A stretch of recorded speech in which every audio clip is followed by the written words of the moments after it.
श्री सद्गुरू कृपा अकॅडमीमध्ये आपल्या सर्वांचं स्वागत आहे. बघा विद्यार्थी मित्रांनो, आज जे काही आपण 3 मेचा आजचं जे काही करंट अफेअर असेल ते आपण या ठिकाणी पाहणार आहोत. तुम्ही ऑल एक्झाम कोणतेही एक्झाम देत असाल तर तुम्हाला हे लेक्चर अतिशय महत्त्वाचं ठरणार आहे. कृपया तुम्ही लास्टपर्यंत हे लेक्चर्स काय करायचं आहे पाहायचं आहे. बघा आपण कोणत्याही प्रकारचा वेळ वाया न घालवता लगेच या लेक्चरला सुरुवात करूया.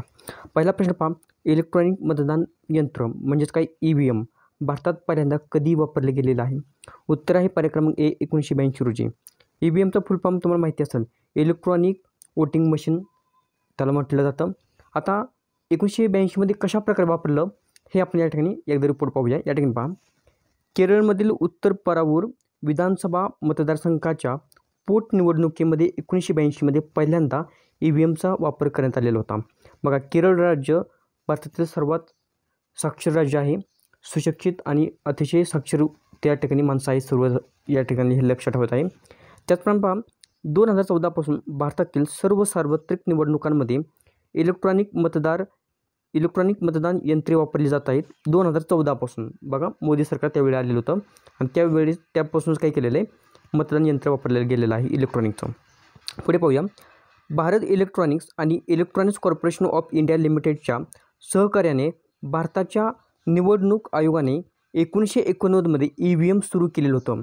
बघा, सुरू कधी केलं? 1989मध्ये, हे लक्षात ठेवा. आता 1998 ते 2001च्या दरम्यान भारतीय निवडणुकांमध्ये टप्प्याटप्प्याने त्याची ओळख झालेली.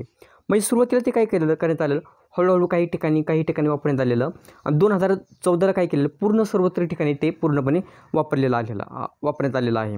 आणि 1998 ते 2001च्या दरम्यान त्याची ओळख पण चांगल्या प्रकारे होऊ लागलेली आहे. त्याचप्रमाणे सर्व लोक त्यांना EVMला त्याच्याबद्दल आवड निर्माण झालेली आहे, हे लक्षात ठेवा.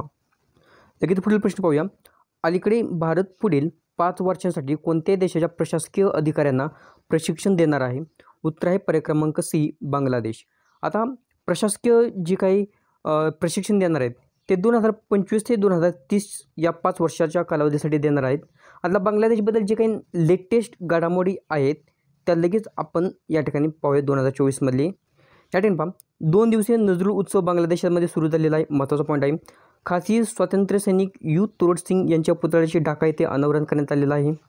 बांगलादेशने अंडर-19 आशिया कप विजेतेपद मिळवलेलं आहे. महत्त्वाचा पॉईंट आहे, भारत आणि बांगलादेशच्या नौदलाने बोंगो सागर 23चे आयोजन केलेलं आहे. महत्त्वाचा आहे पॉईंट. बांगलादेशच्या पंतप्रधानांनी पद्म ब्रिज रेल लिंकचे उद्घाटन सुद्धा केलेलं आहे. लगेच आपण पुढील प्रश्न पाहूया, भारतीय लॉजिस्टिक आणि पुरवठा साखळी कंपनी डिलिव्हरीने 100% महिलांच्या नेतृत्वाखालील केंद्र कोठे आणलेलं आहे? कोठे ते केंद्र आहे? बघा, ॲक्च्युली डिलिव्हरी काय आहे हे महत्त्वाचं पहा. या ठिकाणी डिलिव्हरी हे गुडगाव येथे स्थित एक भारतीय लॉजिस्टिक आणि पुरवठा साखळी कंपनी आहे. याची स्थापना 2011मध्ये झालेली आहे. आता याचं जे केंद्र आहे ते महिलांसाठी कुठं आणण्यात आलेलं आहे, तर राजस्थानमध्ये आणण्यात आलेलं महत्त्वाचा पॉईंट आहे. विद्यार्थी मित्रांनो, तुम्हाला जर PDF हवी असेल तर ह्या PDFची साठी टेलिग्राम चॅनल तुम्हाला जॉईन करायचं आहे. टेलिग्रामची लिंक या व्हिडिओच्या डिस्क्रिप्शन बॉक्समध्ये देण्यात आलेलं आहे. त्या ठिकाणी सर्वांनी जायचं आहे, लिंकवरती जॉईन व्हा आणि तुम्ही टेलिग्राम जॉईन करायचं आहे त्या ठिकाणी. आता लगेच पुढील प्रश्न पाहूया, DPIITमध्ये संचालक म्हणून कोणाची नियुक्ती करण्यात आलेली आहे? उत्तर आहे पर्याय क्रमांक A प्रतिमा सिंग यांची निवड करण्यात आलेली आहे.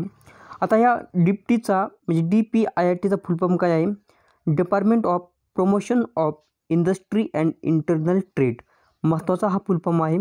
त्याच्यामुळं ही तुम्हाला प्रतिमा सिंग या IRS आहेत आणि त्यांचे संचालक म्हणून नियुक्तीसुद्धा करण्यात आलेली आहे. लगेच पुढील प्रश्न पाहूया, भारतीय लष्कर आणि पुनीत बालन ग्रुपने अलीकडेच पहिले संविधान उद्यान, उत्तर आहे पर्याय क्रमांक C पुणे या ठिकाणी बांधण्यात आलेलं आहे. या ठिकाणी हे गार्डन आहे, हे महत्त्वाचं आहे. भारताने मे 2024मध्ये दिल्लीत कोणत्या देशासोबत संयुक्त सुरक्षा कवायत आयोजित केलेली होती? उत्तर आहे पर्याय क्रमांक D इस्रायल.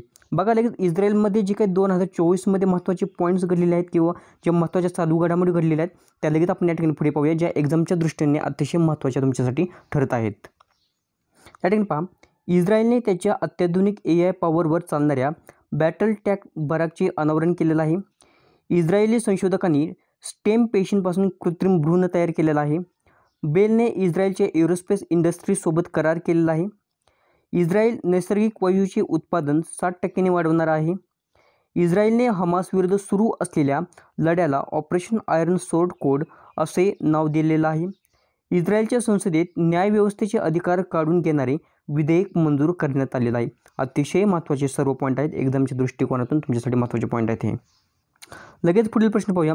UPI सारखी जलद प्रणाली विकसित करण्यासाठी कोणता देश NPCI इंटरनॅशनल सोबत भागीदारी करत आहे? उत्तर आहे पर्याय क्रमांक बी, नामिबिया. लगेच पुढील प्रश्न पाहूया. इलेक्ट्रोमॅग्नेटिक कॅप्सूल्सचे सुसज्ज असलेल्या चीनच्या तिसऱ्या विमानवाहू युद्धनौकेचे नाव काय आहे? उत्तर आहे पर्याय क्रमांक फुजियान. न्यूयॉर्क ट्रायोलॉजी आणि द बुक ऑफ इल्युजन्स सारख्या प्रशंसनीय कार्यासाठी प्रसिद्ध असलेल्या कोणत्या अमेरिकन कादंबरीकार आणि पटकथा लेखकाचे वयाच्या 77व्या वर्षी निधन झालेलं आहे? उत्तर आहे पर्याय क्रमांक बी, पॉल ऑस्टर. अलीकडे भारतात BWF world junior badminton championship world junior badminton 2025चे आयोजन कोण करणार आहे? उत्तर आहे पर्याय क्रमांक बी, गुवाहाटी. बघा विद्यार्थी मित्रांनो, आजचं जे काही टॉप करंट अफेअर असेल ते सर्व काय आपण या ठिकाणी पाहिलेलं आहे.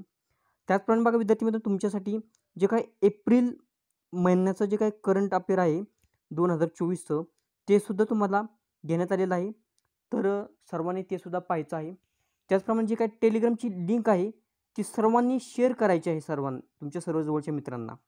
ठीक आहे, आपण या ठिकाणी थांबूया.